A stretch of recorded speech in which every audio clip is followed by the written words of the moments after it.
Na aula de hoje nós vamos falar sobre geometria molecular, assunto que nós já tivemos a oportunidade de trabalhar anteriormente, só que agora a gente vai abordar de maneira mais aprofundada, falando sobre a teoria de repulsão dos pares eletrônicos da camada de valência. A camada de valência é a última camada. E quando a gente fala em repulsão dos pares eletrônicos, eu vou ter que trabalhar com você o aspecto estrutural, falar sobre as forças intermoleculares, falar sobre as polaridades. Vamos com calma, compassadamente, eu apresentarei toda a parte teórica para você hoje. No próximo encontro nosso, a gente efetuará as resoluções de exercício. Primeira coisa que a gente vai lembrar.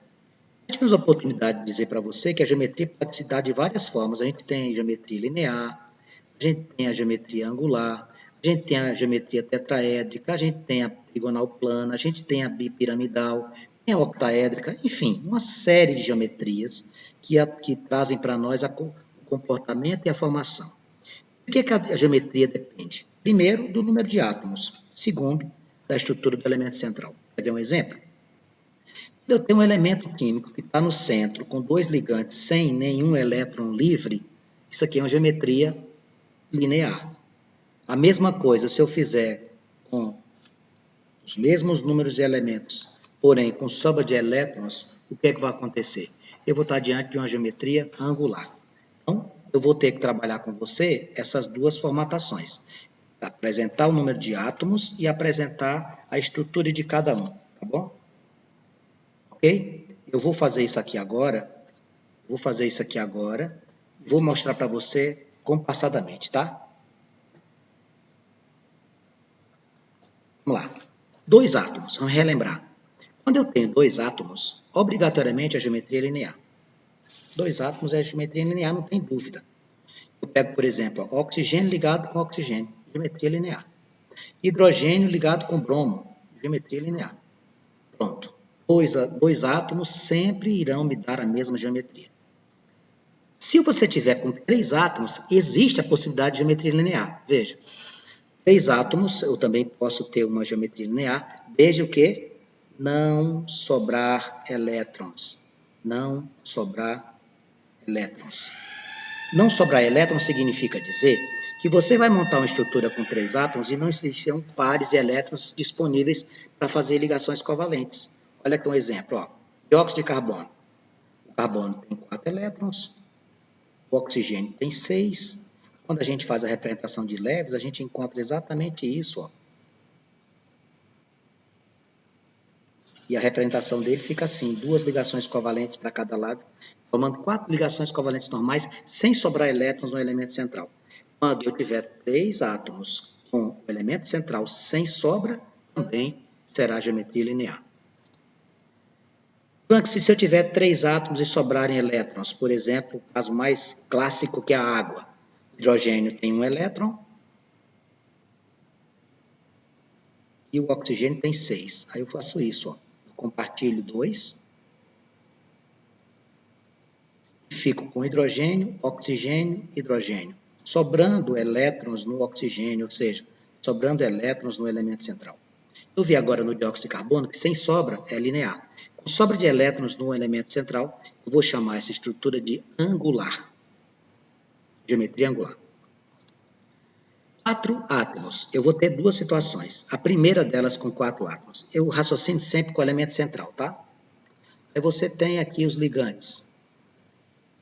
Se não existir sobra aqui, ó, tá vendo? Eu fiz os compartilhamentos, tudo bonitinho e tal. Não sobrou elétrons. Eu vou dizer que isso aqui é trigonal plana. Trigonal plana é quando eu tenho 3 elementos ligados ao central, 3 elementos ligados ao central sem sobra. Então, aqui, ó, B, hidrogênio, hidrogênio, hidrogênio. Tem sobra de elétrons aqui? Não.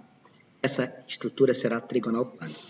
Se eu estou citando essa história de não ter sobra de elétrons, certamente existe alguma coisa com sobra. Sim, vai ser uma outra classificação. Então, elemento central, 3 ligantes sem sobra, trigonal plana. Agora, elemento central, 3 ligantes com sobra, você vai chamar de piramidal ou trigonal piramidal. Vamos pegar aqui a amônia. A amônia é NH3. Tá? Amônia. Nitrogênio é da família 5. Vou colocar os 3 hidrogênios aqui, com seus respectivos elétrons, o nitrogênio vai compartilhar 3. Olha o que está acontecendo, está todo mundo estável. Só que quando você faz essa estabilidade, você cria uma estrutura onde tem 3 ligantes no átomo central, mas tem o quê? Um par de elétrons sobrando. Se não existisse isso aqui, ó, era trigonal plana. Como existe um par de elétrons sobrando? Piramidal. Quando sobram 2 pares, você fala piramidal com forma de T. Forma de T. Então, aqui, trigonal, piramidal ou simplesmente piramidal. Existe sobra de elétrons. É como aqui, ó, PCl3, aqui está sobrando 2 elétrons, um par.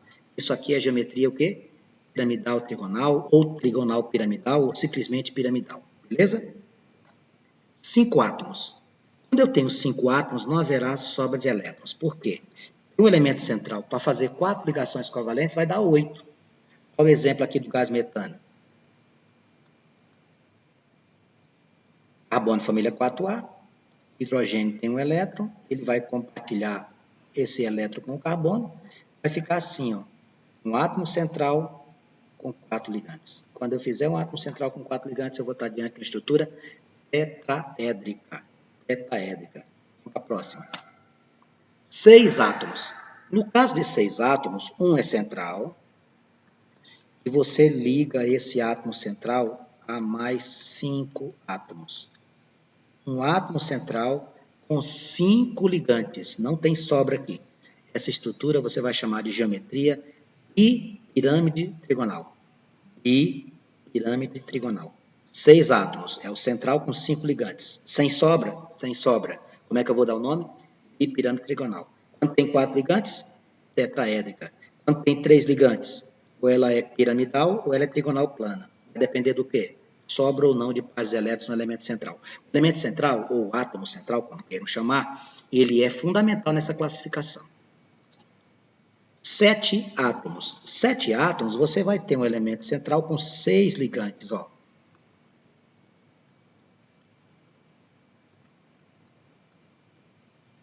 Tem sobra aqui? Não. Um átomo central com 6 ligantes, você vai chamar essa geometria de octaédrica. Cuidado, que o octa lembra 8, para você não ser levado ao erro, tá? Octaédrica é um átomo central com 6 ligantes, sem sobra de elétrons. Isso aqui, já tínhamos visto em aulas anteriores, falávamos sobre geometria. Mas por que você está fazendo essa revisão? Porque para eu entender a polaridade, para eu entender as características das forças intermoleculares, eu preciso conhecer a geometria.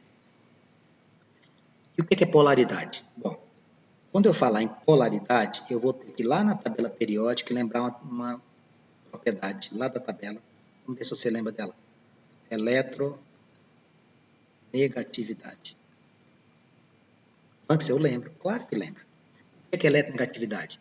Eletronegatividade, meus queridos, é a tendência de um elemento, de um átomo, ganhar elétrons. Lá na tabela periódica, quando a gente faz a tabela periódica e estuda as propriedades, a gente aprende que a eletronegatividade cresce para a direita e dentro das famílias acima. Então, os elementos mais eletronegativos estão à direita da tabela. Dentro das famílias, na parte superior da família. Então, polaridade depende de quem? Primeiro, diferença de eletronegatividade. Segundo, a geometria que eu acabei de relembrar contigo aqui.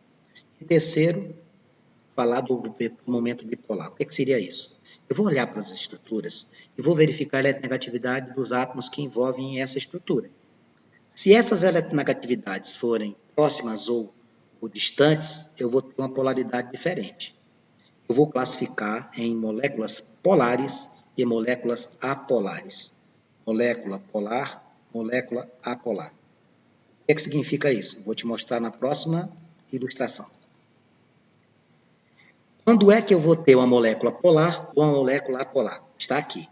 Todas as ligações dos compostos orgânicos, ou seja, tem a presença do carbono, são covalentes. Assim, se houver diferença de eletronegatividade na molécula, correndo um deslocamento de carga, ela vai ser polar ou apolar. Olha para cá. Quando é que vai ser polar? Quando houver diferença de eletronegatividade. Ó, hidrogênio tem uma eletronegatividade e o cloro tem outra. Molécula polar. Quando é que ela vai ser apolar? Não houver diferença de eletronegatividade. Aqui o hidrogênio com cloro é assim. Nitrogênio com nitrogênio é assim. Pronto. Moléculas polares. Eletronegatividade diferente entre os seus elementos, seus átomos. Apolar. Eletronegatividade igual. Dois átomos iguais, numa ligação covalente, será uma molécula apolar. Dois átomos diferentes numa molécula covalente, ela vai ser polar. Só que nós vamos mostrar que pode acontecer de uma estrutura ter, ser apolar com átomos diferentes. Eu vou te mostrar daqui a pouco. As moléculas que apresentam a mesma característica com relação à polaridade têm tendência de dissolverem-se, o que significa, semelhante, dissolve semelhante. Eu já citei um exemplo aqui e vou repetir. Você termina um churrasco, está lá a louça para lavar, muita gordura grudada nos pratos, nos talheres, etc. Não adianta você tentar limpar essa gordura somente com água. Não vai conseguir. Por quê? Porque a gordura tem uma característica apolar na sua formação. E a água tem uma característica polar na sua formação. Polar não dissolve apolar. Semelhante só dissolve semelhante. Então, se eu tenho uma estrutura polar, eu só vou conseguir dissolver com outra polar. Se eu tenho uma estrutura apolar, eu só consigo dissolver com outra apolar. Como a gordura é apolar e a água não é, ela não consegue dissolver. Então, composto polar dissolve o quê? Composto polar dissolve outro polar. Composto apolar dissolve outro apolar. Você pega, por exemplo, a sua mão suja de graxa. Não adianta lavar com água, não vai sair. A graxa tem uma característica apolar. A água, polar. O que é que eu tenho que fazer? Pega um outro derivado de petróleo, também apolar, como, por exemplo, o querosene, a gasolina. Aí você consegue dissolver a graxa que está na sua mão. E as forças? São 3 forças que eu vou citar aqui para você e que dependem da polaridade. Raciocínio. Dipolo induzido, dipolo permanente, que eu também posso chamar isso aqui de dipolo-dipolo, e ligação de hidrogênio, que eu também posso chamar de ponte. O que é isso, Max? Dipolo induzido são as forças. O que seria a força intermolecular? Dentro da molécula. Dipolo induzido seria o quê? Ocorre entre moléculas apolares. Veja um exemplo. Vamos pegar aqui o gás oxigênio, O2. Essa molécula aqui não é apolar? São os dois iguais? Sim. Então, qual é a força? Dipolo induzido. Ah, entendi. Para eu saber qual tipo de força, eu tenho que olhar a polaridade. Isso. Moléculas polares, moléculas apolares, dipolo induzido. Moléculas polares, dipolo, dipolo ou permanente, que é a mesma coisa. Dá um exemplo. HBr, ácido bromídrico. Hidrogênio tem uma eletronegatividade, o bromo tem outra. Então, é uma molécula polar. Qual é a força que liga os dois? Dipolo permanente. Como é o outro nome do dipolo permanente? Dipolo-dipolo. E a mais forte delas é a ponte de hidrogênio. Tanto faz você chamar ponte de hidrogênio como ligação de hidrogênio. Essa aqui é a estrutura molecular que é a mais forte, é que precisa de mais energia para quebrar. Quando é que vai ter ponte? Você vai pegar o hidrogênio e vai estar ligado a 3 elementos diferentes. Flúor, oxigênio ou nitrogênio. Não são os 3 ao mesmo tempo, não. Quando o hidrogênio estiver ligado a flúor, ou oxigênio, ou nitrogênio, é uma ligação de hidrogênio. Por exemplo, HS, ácido fluorídrico, ligação de hidrogênio. Por exemplo, água, H2O, ligação de hidrogênio. Amônia, NH3, ligação de hidrogênio. Essas são as 3 forças que eu tenho que conhecer. Repetindo, quando é que é dipolo induzido? Moléculas apolares. Quando é que é uma molécula polar? Não tem a diferença de eletronegatividade. Quando é que é dipolo permanente? É a força intermolecular de moléculas polares. É conhecido como dipolo-dipolo. Quando é que é de ligação de hidrogênio? É quando eu tenho o hidrogênio ligado a flúor, ou oxigênio, ou nitrogênio. Ordem de força, a mais fraca entre elas é a dipolo induzido, seguida da dipolo-dipolo, e a mais forte é a ligação de hidrogênio. Quais são os outros nomes que eu posso usar? No lugar de ligação, pode usar ponte. Agora eu gostaria que vocês efetuassem a resolução dos exercícios desse capítulo, mas procure fazer de maneira divertida. Esses exercícios, eles trazem para você uma possibilidade concreta de trabalhar isso de maneira bem tranquila. Eu vou ter mais tempo aqui, eu vou colocar mais exemplos para a gente trabalhar, tudo bem?